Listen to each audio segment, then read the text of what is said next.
Hey guys, it's Andy with the Taos Avalanche Center again. It's Thursday, roughly around 1 o'clock. We're on the east aspect, kind of near tree line, about 170 centimeter pit right here. And I'll post some photos. We were just looking at kind of what's happening kind of below tree line, near tree line with this wet snow avalanche problem we have. And a couple of noticeable differences. First off, today we had cloud cover, and although it's sunny right now, the sun just popped out. We're noticing rapid warming even in the last 20 minutes is just standing here. So afternoon warming today with light to moderate breeze kind of kept things for the most part locked up this morning. So we didn't get that initial warming early this morning like we were expecting. But a couple of things in a shallower snowpack on a north facing aspect down low. When we put cold coffee into the snowpack, it went right through pretty quickly all the way to the ground. A lot quicker than what we saw happen here.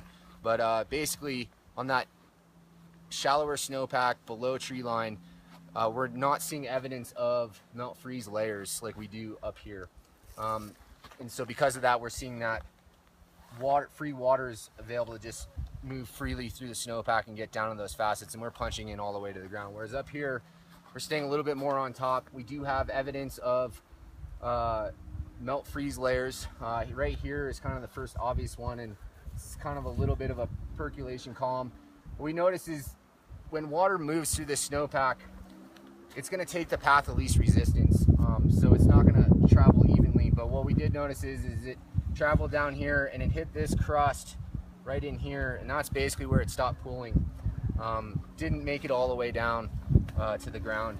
And so what we're seeing is that with these warm temps here for the next couple of days, again, I know we've been talking about this.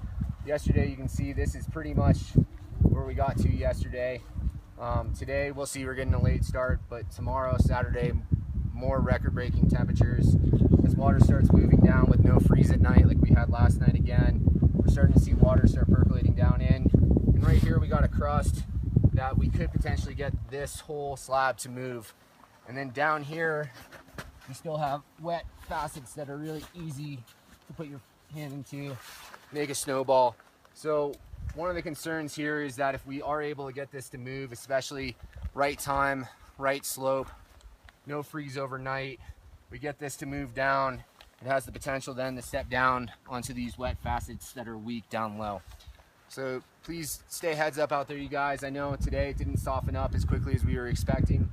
If you are out there, boot penetration is a great way to tell if we're starting to get water penetration down in the snowpack. I know in a lot of spots we're penetrating into our boot top or even above that, and that to me is a red flag for wet snow avalanches. So be heads up out there, you guys. We still have another several days of record-breaking temperatures. We'll pay attention to the freeze at night, and then hopefully getting some snow maybe Wednesday, Thursday. So hopefully things will change, but until then we'll just enjoy this warm weather and stay safe out there, you guys.